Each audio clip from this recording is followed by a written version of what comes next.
Hi friends, welcome to my channel Venkatrao vlogs. Friends, ఎలా ఉన్నారు అందరూ?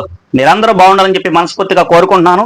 మీరందరూ ఆరోగ్యాలతో హ్యాపీగా సంతోషంగా మీ కుటుంబాలన్నీ బాగుండాలి. ఓకేనా ఫ్రెండ్స్? సరే ఫ్రెండ్స్, మనం వచ్చే ఈరోజు మనకి టాపిక్ ఏంటంటే ఉన్నంతలో బతకాలి. ఎలా? అప్పు చేయకుండా. అప్పు చేయకుండా ఉన్నంతలోనే హ్యాపీగా సంతోషంగా బతికే వాళ్ళు ఎవరైనా ఉన్నారా? ఉండే ఉంటారు, ఉండకుండా ఎవరో ఉండరు. కొంతమందికి అప్పు చేయడం ఇష్టం ఉండదు. కొంతమందికి ఏంటంటే ఎంత సంపాదించినా ఏదో రూపంలో ఒక అప్పు కనబడతానే ఉంటుంది, దానికి అప్పుకి ఇంకో అప్పు కనబడుతుంది. ఈ విషయం నేను ఎందుకు మాట్లాడుతానంటే, నేను కొంతమందిని చూశాను. వాళ్ళు ఏంటంటే ఉన్నంతలోనే బతకాలి, అప్పు ఉండకూడదు అనే సందర్భాల్లో వాళ్ళు ఉన్నారు. అయితే ఈ విషయాన్ని మీకు ఎందుకు చెప్తున్నానంటే, ఉన్నంతలోనే సంతోషంగా హ్యాపీగా బతకాలంటే బతికేవాళ్ళు బతుకుతారు. వాళ్ళకుండే కూరలతోనో, వాళ్ళకుండే సమస్యలతోనో, వాళ్ళకుండే భోజనాలతోనో, మంచి మంచి కూరలతోనో, ఉన్నట్లో తిండి తినేవాళ్ళు కూడా ఉన్న దాంట్లో సంతృప్తంగా తిని హ్యాపీగా సంతోషంగా ఏ రోగం లేకుండా కూడా ఉండేవాళ్ళు ఉన్నారు. ఈ విషయం ఎందుకు చెప్తున్నానంటే, అప్పు చేయని వాడు ఎవరు లేరు, చాలా తక్కువ. అప్పు లేకుండా ఉండేవాడు చాలా తక్కువ.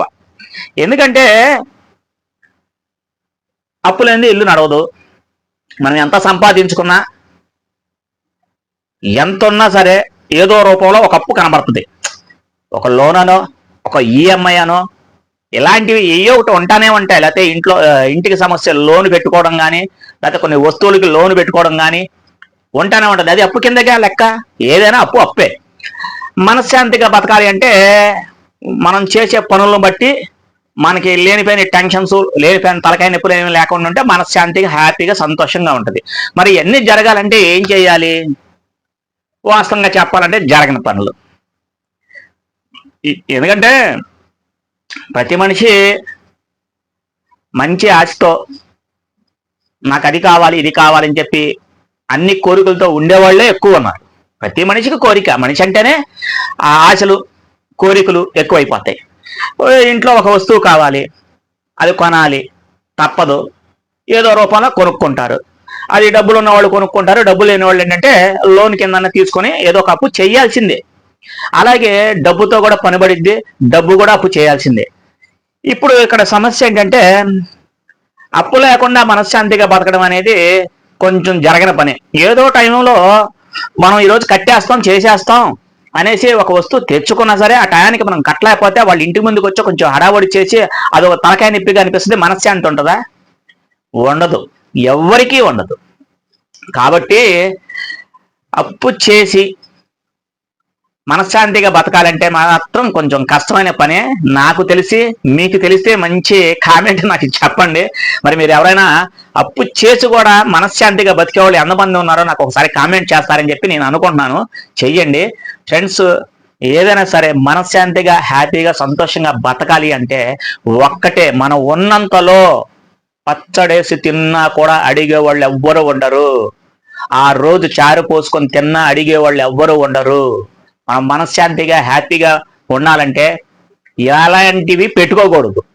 అంటే అప్పులే కానీ, లోన్లే కానీ, కొన్ని గొడవలే కానీ, కొన్ని రకాల ఇబ్బందులు అన్నీ ఉంటాయి. అవన్నీ పెట్టుకోకుండా మనశ్శాంతిగా బతకాలంటే కొంచెం కష్టమైన పని.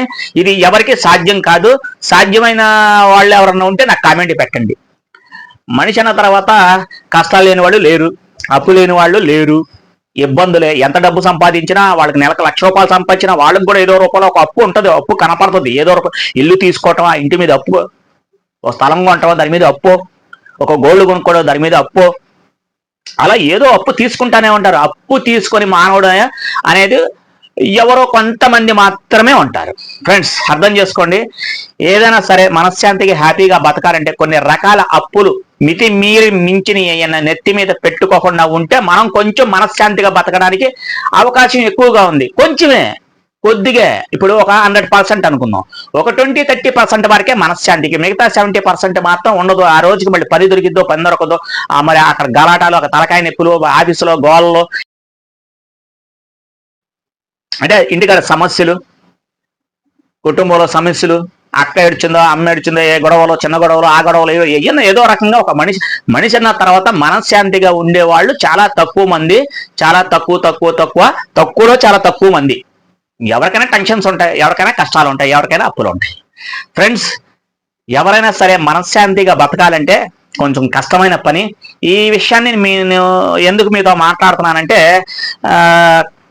మనశ్శాంతిగా బతికితే హ్యాపీ, అందరూ సంతోషమే. అది గాడ్ ఈజ్ గిఫ్ట్ అనుకోండి, ఆ దేవుడిచ్చిన వరం అనుకోండి. ఆరోగ్యమైన మనశ్శాంతిగా బతకడం అనేది అది కొంతమంది మాత్రమే సాధ్యమైద్ది. కానీ మిగతా పర్సెంటేజ్ మొత్తం ఇబ్బందిగానే ఉంటారు, కష్టాలతోనే ఉంటారు, అప్పులతోనే ఉంటారు, సమస్యలు ఎక్కువైపోతా ఉంటారు. అవి తీర్చుకోవడానికి మళ్ళీ ఇంకో సమస్య, ఏదో సమస్యలు ఇరుక్కుపోతానే ఉంటారు. ఎందుకు చెప్తానంటే, మనం ఎప్పుడైనా సరే అప్పు లేకుండా ఉన్న రోజు మనశ్శాంతి ఉంటుంది. ఎందుకంటే మనల్ని ఎవడో ఏదో అడగడు కాబట్టి, ఉన్న దాంట్లో హ్యాపీగా సంతోషంగా బతుకుతాం కాబట్టి కాస్త మనశ్శాంతి అనేది అప్పుడు కొంచెం దొరికిద్ది. అంతే తప్ప పూర్తిగా మనశ్శాంతి బడికి ఎవరికి దొరకదు.